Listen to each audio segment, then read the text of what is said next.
Habiendo visto con Di Tullio la estructura interna de las palabras y la clasificación de los morfemas, vamos a dedicarnos ahora al texto de Mabel Giammatteo e Hilda Albano, cómo se clasifican las palabras. En la presentación de la obra, las autoras hacen un escueto repaso de las principales clasificaciones de palabras que reconocen como antecesoras a la propia. Ellas dicen que la gramática tradicional clasificaba las palabras según un criterio semántico, es decir, según su sentido, su significado, cuestión que ya Di Tullio habíamos visto que criticaba o rechazaba por insuficiente o incorrecto. Luego, el estructuralismo clasificaba las palabras según la función que ellas cumplían en la oración, por eso comúnmente les decían partes de la oración a las palabras. El generativismo, corriente con la cual las autoras se identifican más, postula la existencia de un lexicón o un diccionario mental donde se almacenan las palabras agrupadas en clases cuyos miembros comparten características y tienen un comportamiento semejante. El hablante ideal, en su cerebro o mente, posee un diccionario mental con palabras almacenadas de su lengua, organizadas en grupos según características y comportamientos. Para Chomsky, las clases de palabras pertenecen a la competencia lingüística, entonces, que, como habíamos visto, es el conocimiento de su lengua que el hablante tiene internalizado. Giammatteo y Albano siguen para su clasificación lo que ellas llaman un enfoque integral. Las palabras, dicen ellas, se agrupan en clases cuyos miembros comparten rasgos morfológicos, la posibilidad de combinarse o no con determinados sufijos de derivación y flexión, rasgos sintácticos, la capacidad de desempeñar las funciones oracionales propias de su clase, su grupo, y rasgos semánticos, características generales de significación que les corresponden en tanto pertenecen a una clase particular. Por lo tanto, la organización del libro sigue este criterio o este enfoque integral. Cada vez que ellas aborden una clase de palabras, van a describirla desde estos tres puntos de vista: el morfológico, el sintáctico y el semántico.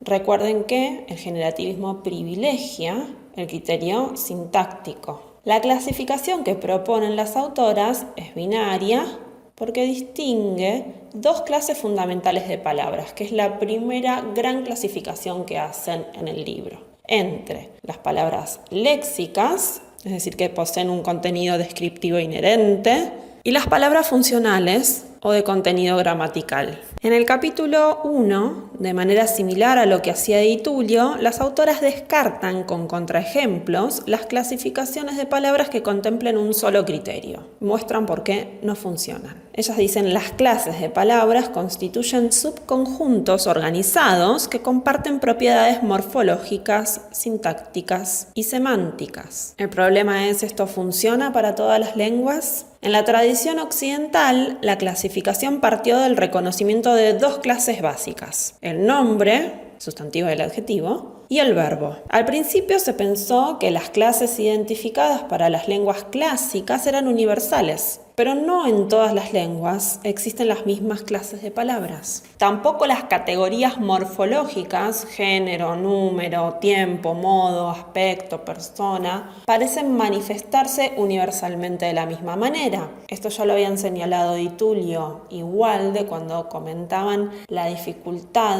teórica que existe para definir la noción palabra. En las lenguas romances, los nombres, por ejemplo, expresan género y número, como en la nuestra. En las lenguas clásicas, los nombres también expresan caso, es decir, varían las palabras, su sonido, para indicar la función sintáctica que están desempeñando en esa oración en ese momento. En inglés, el sustantivo, por ejemplo, no expresa género. En japonés, el sustantivo no expresa género ni número. Pero posiblemente en todas las lenguas existan dos categorías básicas sobre las que se articula la oración, que son el nombre y el verbo. Chomsky adopta una clasificación binaria basada en los rasgos de lo nominal y lo verbal. Es decir, organiza los grupos de palabras, su clasificación, con el criterio de si esas palabras poseen o no estos dos rasgos. Estas denominaciones se refieren al conjunto de propiedades gramaticales que las caracterizan y no necesariamente a la clase de palabras. Hay otras clasificaciones binarias también. Por ejemplo, podemos clasificar las palabras entre clases cerradas y abiertas. Por ejemplo, las preposiciones son una clase cerrada, ¿no? Tengo un número finito, un conjunto delimitado de palabras que forman ese grupo. Pero sustantivos y verbos, en general, suelen aparecer nuevos y otros caen en desuso.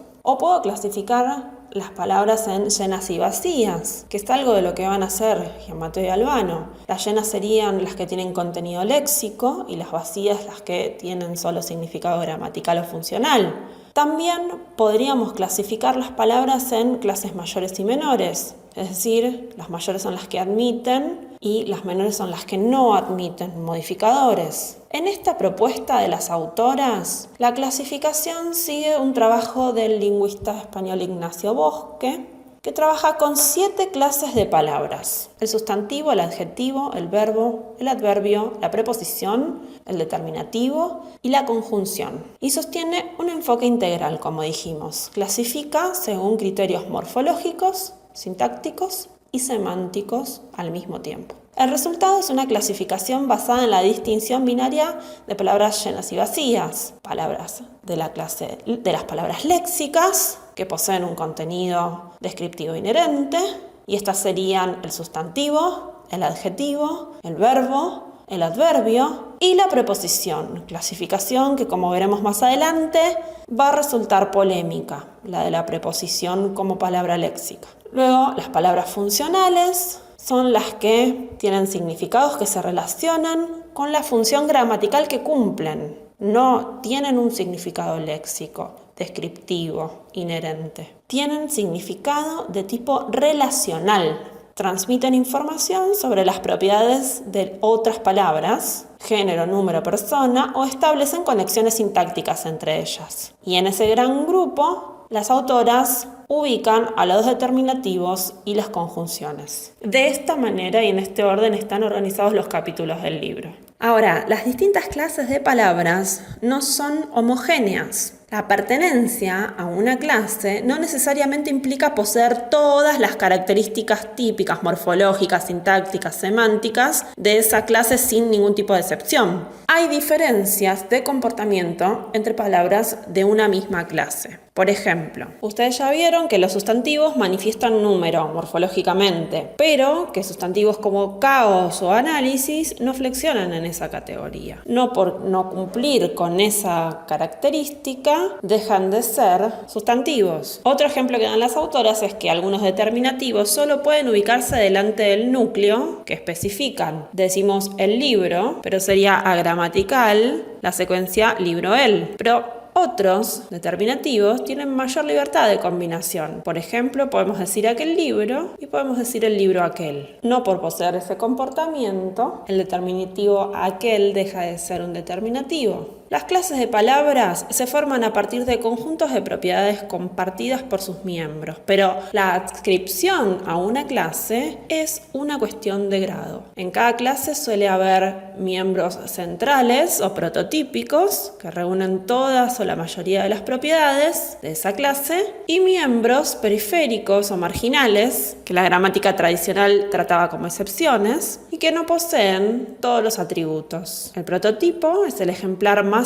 idóneo e incluso el mejor caso, el mejor representante o el caso central de una categoría. Es decir, una palabra prototípica es una palabra que cumple con todas las condiciones, todas las características típicas de la clase de palabra a la que pertenece. El capítulo 2 se llama clases de palabras léxicas y los van a dedicar específicamente a 2 clases de palabras léxicas que son el sustantivo y el adjetivo. Habíamos dicho entonces que palabras léxicas eran aquellas que poseen un contenido semántico inherente, un significado descriptivo, que puede asociarse con ideas o conceptos. Palabras léxicas tienen significado propio. Además, las palabras léxicas funcionan como núcleos sintácticos, cosa que las palabras funcionales o gramaticales no pueden hacer. Y en este sentido, determinan la categoría del sintagma que constituyen. Le dan el nombre